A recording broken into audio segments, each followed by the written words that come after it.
Eita pessoal, então a gente já está aqui na nossa 10ª aula de Estatuto dos Servidores Públicos do município de Palmas.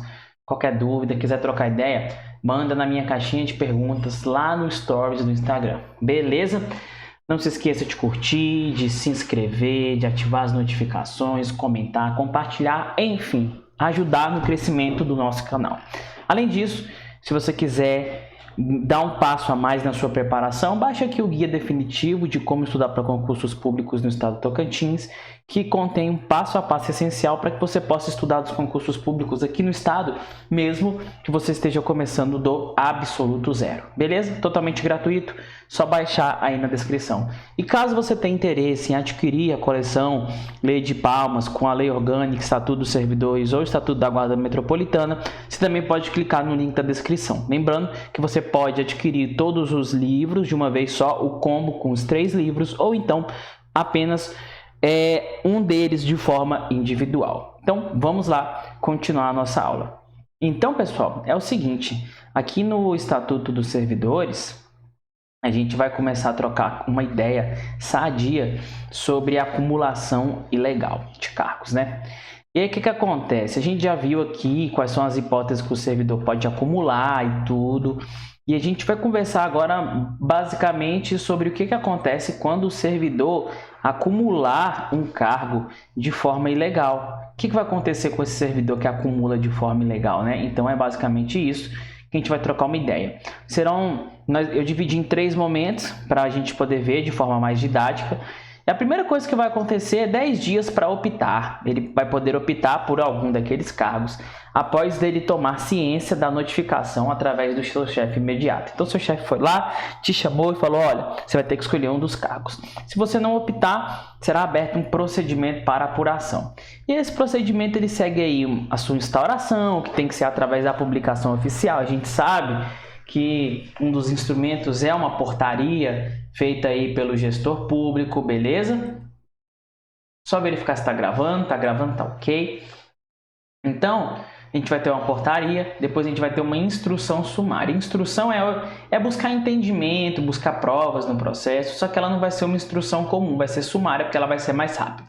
Aí nós teremos a indiciação, que é os responsáveis vão falar assim, olha, a gente acha que o servidor ele incorreu em determinados artigos de lei, né? Então a gente vai indiciar, a gente vai enquadrar ele na hipótese legal. E aí depois ele vai ter 5 dias para apresentar a sua defesa e até esses 5 dias você ainda pode optar, ó, certo? Se você optar, vai caracterizar, o processo será extinto, vai caracterizar que o servidor agiu de boa fé, né? Não teve más intenções, só que ele vai ter que repor o erário em relação àquele cargo que ele resolveu não optar, em relação ao outro cargo. Joia? E aí, beleza. Aí, pessoal, o que acontece, né? Vamos dizer que o processo continue. Aí a comissão vai elaborar um relatório e aí, galera, o bicho pega. Por quê? Porque se nesse relatório final for considerado culpado e o servidor de fato estiver acumulando o cargo fora das hipóteses previstas na lei, não será mais caracterizada boa-fé, será caracterizada má-fé. A primeira providência é a gente demitir ele de todos aqueles cargos, tá? E ele vai ter que devolver todas as remunerações ilegalmente recebidas, beleza, galera? Ilegalmente recebidas. Ele vai ter aí que devolver tudo que ele recebeu de forma ilegal. Só corrigindo aqui essa palavra, nem precisava fazer isso tudo, né? Mas já estou escrevendo aqui, vamos finalizar. Ilegalmente. Ok? Então a gente parte aqui, beleza, a gente viu aqui essa providência, como é que vai acontecer na hipótese de acumulação ilegal. Eu só vou dar uma conferida aqui rapidão no nosso estatuto, no artigo 144, que eu fiquei com dúvida de apenas uma parte, mas é rapidinho, ó.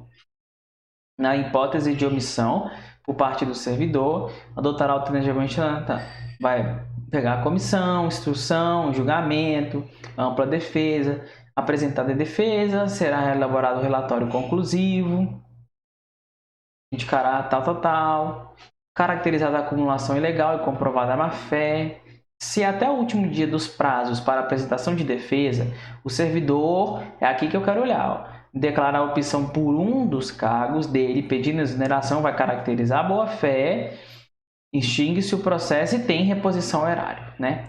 Repõe em erário, exatamente, aquele cargo que ele ocupava, né? Que agora ele não ocupa mais porque ele optou por outro cargo, ele vai ter que pagar.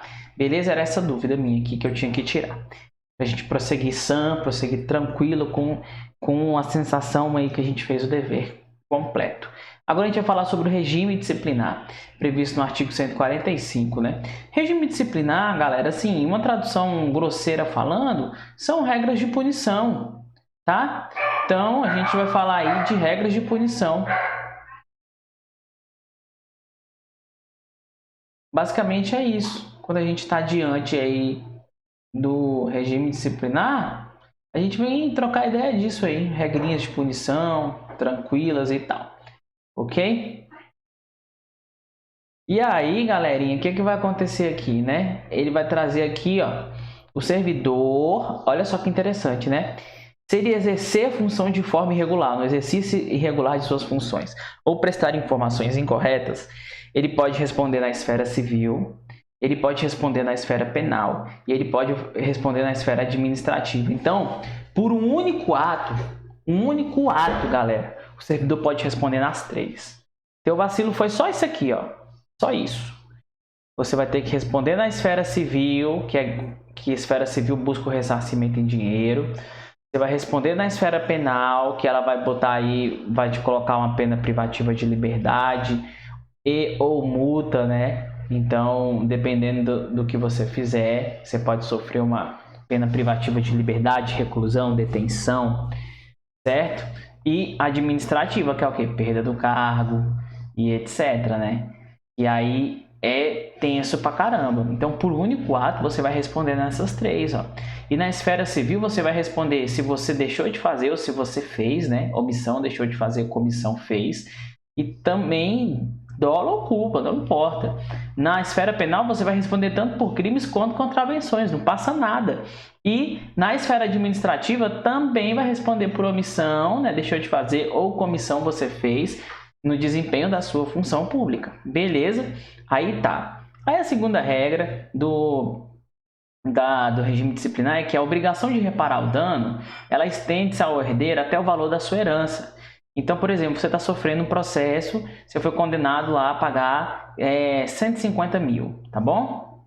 Aí você faleceu durante esse procedimento e aí sobrou para o seu filho, só que o seu filho, a herança dele foi só de 50 mil. O que a administração pública vai fazer?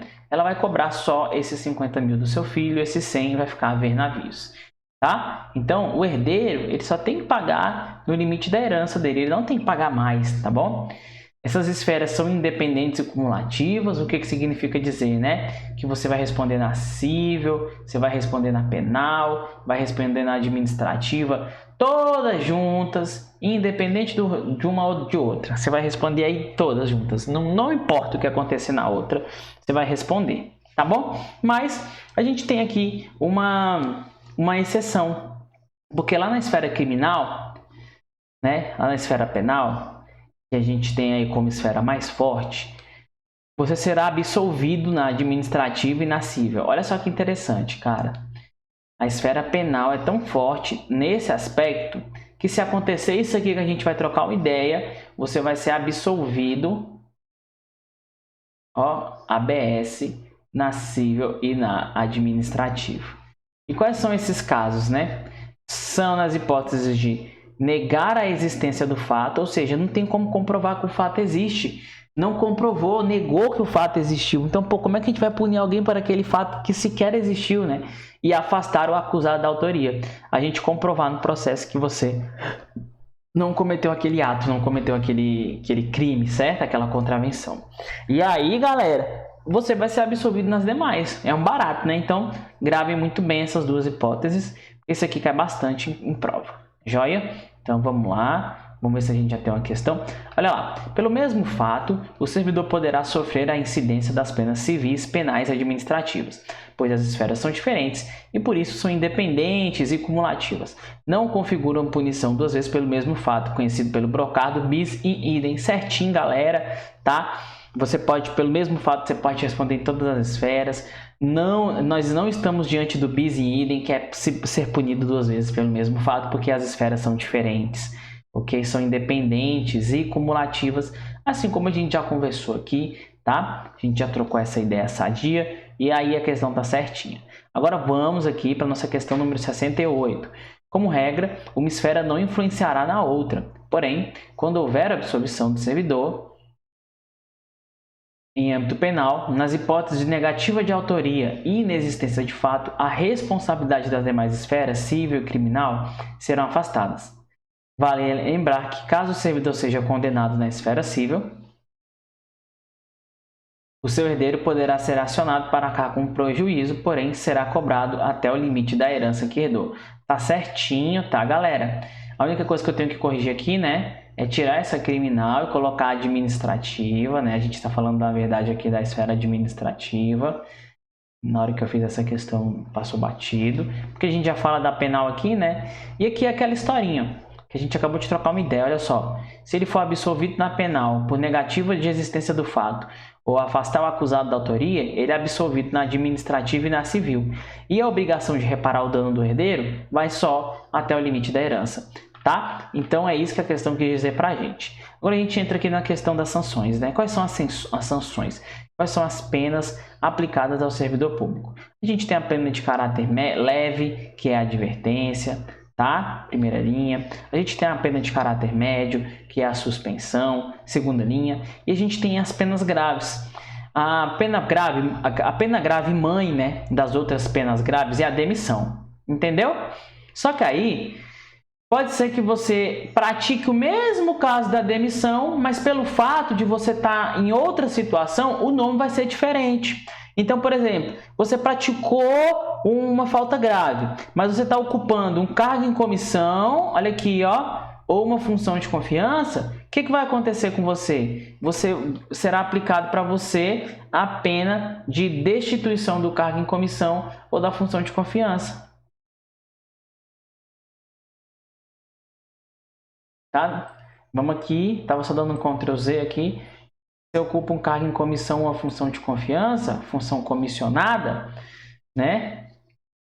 Às vezes a lei fala função comissionada, e aí pode ser que você, em vez de sofrer a demissão, você vai sofrer uma sanção dessa aí.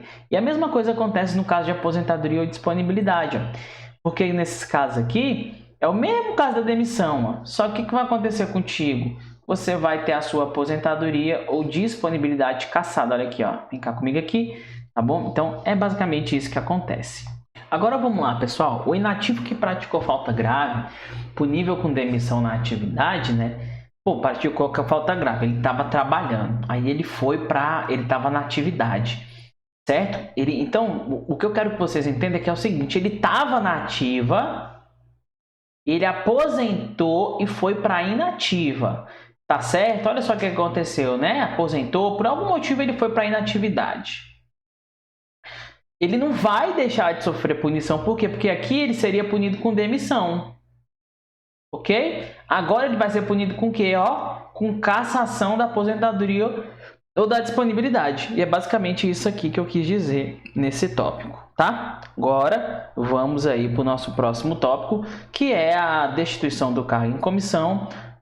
A destituição do cargo em comissão, né? O que acontece aqui, galera?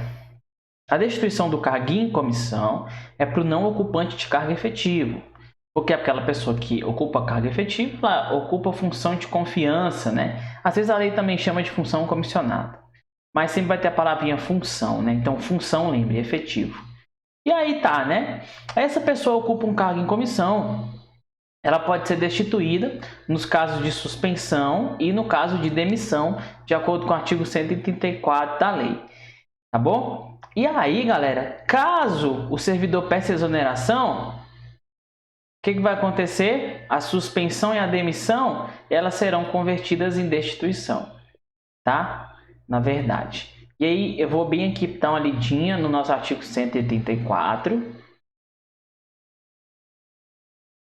184, que a lei é assim, né? A gente coloca numa parte, coloca na outra. A destituição do cargo em comissão, exercido por não ocupante de cargo efetivo, será aplicada nos casos de infração sujeitas às penalidades de suspensão e de demissão. Constatada a hipótese de que trata de esse artigo, a exoneração efetuada a pedido do titular do cargo será convertida em destituição do cargo em comissão, né? Então, a pessoa tinha pedido exoneração, só que não tinha visto que ele tinha cometido alguma coisa, né? Aí descobre. Ele não vai ser simplesmente exonerado, né? Porque exoneração tu pode sair de boa, entendeu? Tu pediu exoneração, tu segue tua vida de boa. Agora não, você vai ser destituído. Destituição é o que? É penalidade administrativa, tá? Então pode ser que aconteça. Joinha? Então vamos lá, agora a gente vai trocar uma ideia, a gente vai continuar trocando a nossa ideia a respeito da demissão, destituição por motivo de, né? Olha só, se você for demitido ou destituído por improbidade administrativa, aplicação irregular de dinheiro público, lesão aos cofres públicos, dilapidação do patrimônio público, seja ele estadual, seja ele nacional, ou corrupção ativa e passiva, a consequência disso aqui é que você fique com seus bens indisponíveis. Então o juiz ele vai falar lá para os seus bens vão ficar indisponíveis, seus bens serão sequestrados, você não vai poder usar ele, certo? E você vai ter que ressarcir o erário, que é devolver o dinheiro para os cofres públicos, e do mesmo jeito você vai ter que responder a ação penal. Beleza? Agora uma pergunta. Vem cá comigo, olha só, galera. O servidor demitido ou destituído, ele possui tempo para voltar ao serviço público? O que eu quero dizer é que ele tem que cumprir tipo uma quarentena ou ele já pode voltar logo? A resposta é que sim, galera, porque após 5 anos, previsto no artigo 136, né? Então, tu cometeu uma besteira dessa aí, velho, tu tem que ficar 5 anos pra você poder voltar pro serviço público, né? Pô, já pensou, velho? Tu prestou concurso, ficou vacilando lá dentro, 5 anos para voltar, velho, pelo amor de Deus. E aí, ó, porém, nas hipóteses seguintes, ele não volta. Olha que interessante, né? A lei diz que quando ele pratica crime contra a administração pública, improbidade administrativa, aplicação irregular de dinheiro público, lesão aos cofres públicos, dilapidação do patrimônio estadual ou nacional e corrupção ativa, nesses casos aqui, quem vacilou não, olha só, volta mais para o serviço público. Não volta mais, galera. Isso quem diz é a lei. Porque depois vem o Supremo Tribunal Federal, fala que é uma pena inconstitucional, pois afinal de contas a Constituição veda a pena de caráter perpétuo. Beleza? Então tá, galera. É isso que acontece, viu? E agora a gente parte para nossa questão número 69. Já tá pensando besteira, né? Vamos lá. A regra é que depois de demitido o servidor só poderá ser investido em novo cargo público após o transcurso de 5 anos. Beleza, até aqui tá certo. Porém, excepcionalmente, a lei trouxe hipóteses em que o servidor não poderá voltar jamais ao serviço público, como nos casos de crime contra a administração pública, improbidade administrativa e aplicação irregular de dinheiro público. Certinho, galera, é isso que a gente acabou de ver, é isso que a gente acabou de trocar uma ideia bacana, é isso que a gente acabou de trocar uma ideia sadia, tá? Agora a gente vai falar sobre prescrição e cancelamento do registro. Quando você aplica quando a administração pública vai te aplicar uma pena, ela tem um tempo para fazer isso. Se ela não fizer isso, a pena prescreve. Então, olha só, galera, que interessante, né? Me acompanha aqui nesse cantinho. Você, servidor público, você foi lá e praticou um ato, certo? Um ato que é considerado uma infração. E aí, galera, você foi lá, praticou um ato, esse ato tá lá. Só que vai chegar um dia aqui, ó. Chegar esse dia que a administração vai tomar ciência do fato. Ó, tô aprendendo com a canetinha. Você tem que ir devagar, senão ela não reconhece. A administração pública tomou ciência, ela ficou sabendo daquilo que aconteceu. A partir desse dia aqui, vai começar a correr um prazo, que é o prazo que ela tem para aplicar essa penalidade. E esse prazo aqui que vai começar a correr a partir do momento que ela toma ciência do fato é o chamado prazo prescricional. Então, é aqui nesse momento que a gente está diante da prescrição.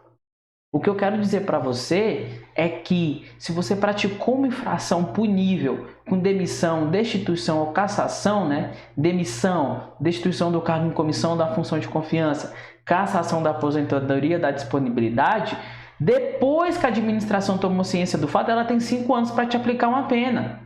Se você praticou uma infração punível com suspensão, depois que a administração pública tomou conhecimento do fato, ela vai ter 2 anos para aplicar a pena.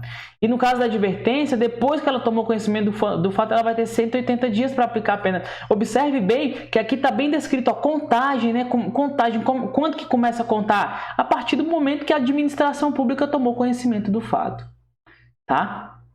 Só que depois que a administração pública te aplica a pena, vem cá comigo aqui, ó.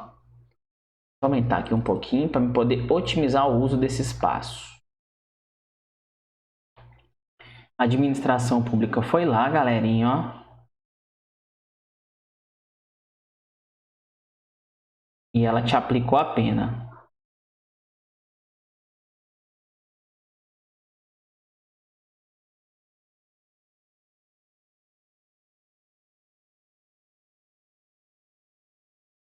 Não, tá difícil de achar aqui. Pronto.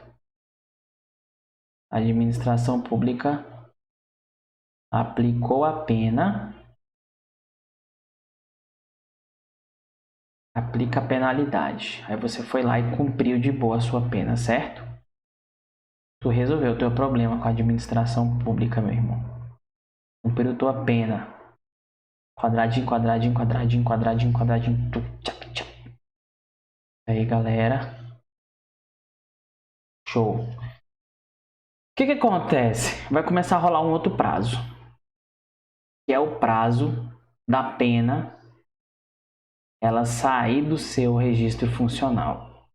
E esse prazo que vai começar a partir desse momento é o prazo que nós chamamos de cancelamento. Cancelamento. Ficou um negocinho feio aqui, velho. Poxa vida, cara. Não sei se eu tenho borrachinha aqui. Não tem borracha aqui não, velho. Eraser. Ixi, pagou foi tudo, bagaceira. Deixa quieto. Cancelamento do registro. Vamos aqui rapidão, do registro. Do Regi, tá? Regis. Seu amigo Regis. É o que? Registro. Então o que acontece, galera? Aplicou a pena, né? Registrou a pena, a administração pública vai ter um tempo para o seu assentamento funcional ficar branquinho, né? Ficar lisinho de novo ali, sem nada. E o que acontece? Se for um caso de demissão, destituição ou cassação, a gente não fala em cancelamento, porque tu já saiu do serviço público, então já não sabe mais nem quem é você, tacou fogo nos seus documentos, assim, né? Grosso modo falando. Agora, se te aplicaram uma pena de suspensão, o que vai acontecer? A administração pública vai ter 5 anos para cancelar o registro da penalidade. Se for advertência, ela vai ter 3 anos para cancelar o registro da penalidade, tá? Então, é a partir do momento que a sua pena ela é registrada. E a gente vem aqui para a nossa questão número 70. É correto afirmar que a administração pública possui um prazo para aplicar as devidas penalidades, denominado prazo prescricional, sendo que, após o registro da respectiva penalidade, a mesma deverá ser retirada do assentamento funcional do servidor, o que é chamado de cancelamento do registro. Assinale a assertiva correta no que diz respeito ao prazo de cada penalidade na seguinte ordem, né? Demissão, prescrição em 5 anos e cancelamento inexistente, é isso mesmo, né, galera? Demissão tá ok. Suspensão, prescrição em 5 anos? Não, prescreve em 3, né? Cancelamento do registro 2? Não, prescreve, cancela em 5. Advertência, prescrição em 3 anos em cancelamento do registro em 180 dias? Não, né? Advertência prescreve em 2, né? Em 180 dias. E cancela em 3 anos, né? Demissão, prescrição em 5 anos e cancelamento do registro também está errado. Uai, ficou errado de... Ah, tá, tem mais. Suspensão, prescrição em 2 anos e cancelamento em 5. Isso! Suspensão prescreve em 2 anos e cancela em 5. Advertência, prescrição em 180 dias e cancelamento em 3. Isso. Então, assim que a 6 está certa, né? E qual mais? A 1, 5 e 6, né? Vamos ver?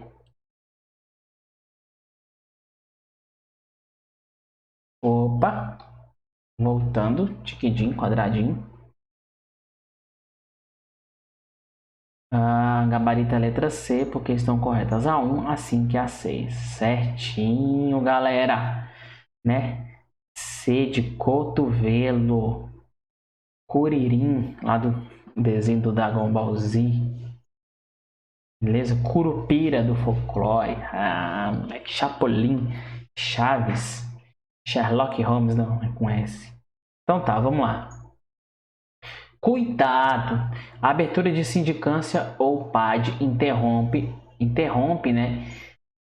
O prazo da prescrição até a decisão final. Então, o que acontece? Tá lá correndo o prazo, só que abriu uma sindicância ou abriu um PAD. Então, esse prazo vai ser interrompido. O prazo começar a correr a partir do dia que acabar a interrupção. Então, o que acontece? Né? Interrompeu, aí o prazo começa a correr do dia que voltou, tá? Ele vai recomeçar bem daqui, ó, do dia que voltou. Joia, porque aqui suspendeu, né? Interrompeu, na verdade, né? E para as infrações capituladas como crime, aplica-se o prazo prescricional previsto na lei penal. Beleza? Qual que é da lei penal? Não sei, galera. Você tem que saber que aplica-se o de lá, tá? Para estatuto é irrelevante essa informação. Agora vamos lá. Penalidades e suas hipóteses, né? A gente tem as penalidades de caráter grave, médio e leve. Leve, repita comigo, leve. E aí, galera, demissão é grave, suspensão é médio, advertência é grave. E aí eu trouxe algumas aqui, não trouxe todas, é claro. Vou destacar algumas, tá bom? E aí a gente parte aí para o resto da nossa aula. Olha só, se você praticar um crime contra a administração pública, é infração de caráter grave. Ok? Crime... Ops, tá tudo junto aqui, não tô conseguindo botar separado. Então, crime contra a administração pública é infração de caráter grave. Se você abandonar seu cargo, se você for inascido de forma habitual, improbidade administrativa, insubordinação grave em serviço, incontinência pública e conduta escandalosa na repartição, ofensa física em serviço a servidor ou a particular, salvo em legítima defesa ou em defesa própria, aplicação irregular de dinheiro público, revelar segredo em razão do cargo, tá? Acumulação ilegal de cargos, empregos ou funções, e assim vai, né? Corrupção ativa e passiva. São casos, galera, que são punidos com demissão, tá vendo? Uma bocada aí, ó. Tá? Receber propina, comissão, presente ou qualquer vantagem de qualquer espécie em razão das suas atribuições. Aceitar comissão, emprego ou pensão de município estrangeiro. Praticar usura, que é a agiota, né? Sobre qualquer de suas formas. Ok? Agora, galera, a suspensão ela será aplicada em caso de reincidência das faltas punidas com advertência. Então, se a gente estiver diante dessas faltas de advertência, o servidor foi lá e cometeu 2 vezes, aplica a suspensão para ele, tá bom? E de violações das demais proibições que não tipifiquem infração sujeita a penalidade, a demissão não podendo ser superior a 90 dias. O que significa dizer isso, né? A suspensão é o que? 2 vezes a advertência, reincidência, né? Ou em razão do seu caráter subsidiário. Não é caso de advertência, não é caso de demissão, vai ser caso de suspensão. É o caráter subsidiário, caráter residual, de sobra, né? Então sobra para suspensão, não está em lugar nenhum, sobra para suspensão. Aí aqui na advertência, ó, inobservância do dever funcional previsto, né? Lei, regulamento, ataque não justifica a imposição de penas mais graves e nos seguintes casos. E, ó, vamos aqui falar de alguns. Ausentar-se do serviço sem autorização do seu chefe. Retirar qualquer documento ou objeto da repartição sem autorização do seu chefe. Recusar a fé a documentos públicos. Opor resistência injustificada a andamento do processo ou serviço. Promover manifestação de apreço ou desapreço. Cometer a pessoa estranha a repartição, né, os deveres. E assim vai, ó. Tá? Recusar atualizar os seus dados cadastrais, previdenciários quando solicitados. Então a gente tem essas peninhas mais leves aí e aplica-se em caso de advertência, né? Agora olha só, ausências que dão ensejo à demissão. Quando a gente fala de inassiduidade habitual, ou a gente fala de abandono de cargo, a gente tá falando de quê, né? Nossa, aqui tá trocadinho, velho. Tá trocado aqui, ó. Faz assim, ó. Tá? Troca aí pra mim, isso aqui tá errado. Abandono de carga é aquela pessoa que falta o serviço de 30 dias seguidos, um atrás do outro, sem justificar. Tá bom? Ele falta porque ele acha que ele pode faltar. A administração pública entende que ele abandonou o cargo.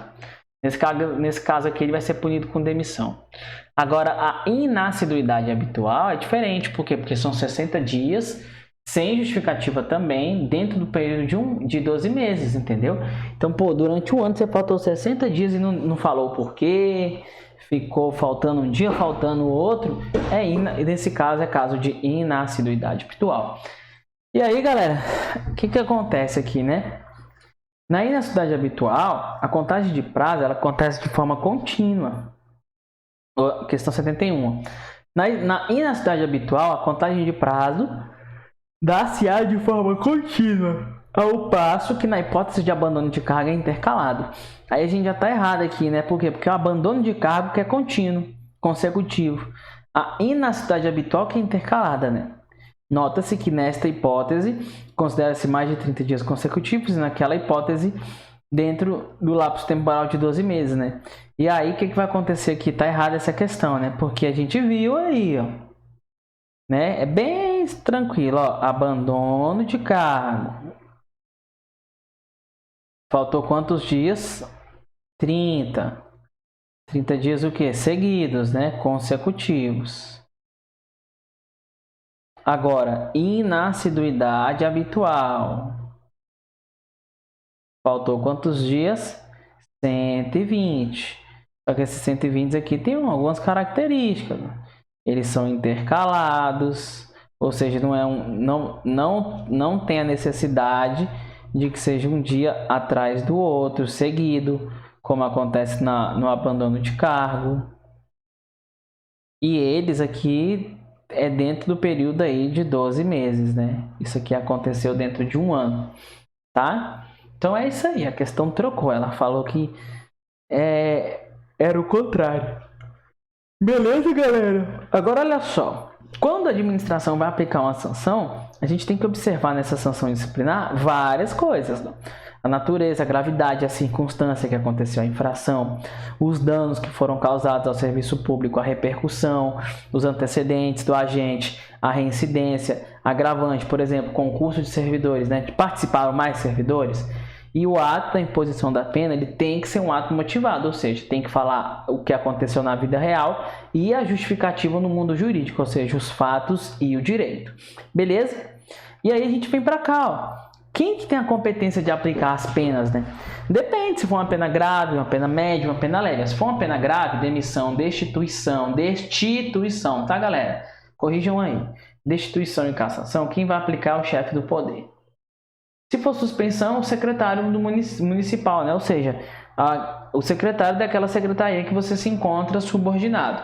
Agora, se for uma mera advertência, é o seu chefe da repartição ou até mesmo uma autoridade ali prevista no regimento, previsto no regulamento. Ok? E agora a gente já entra na pegada do processo administrativo disciplinar. Eu vou ver quanto tempo de aula a gente tem aqui. A gente já tem 34 minutos de aula.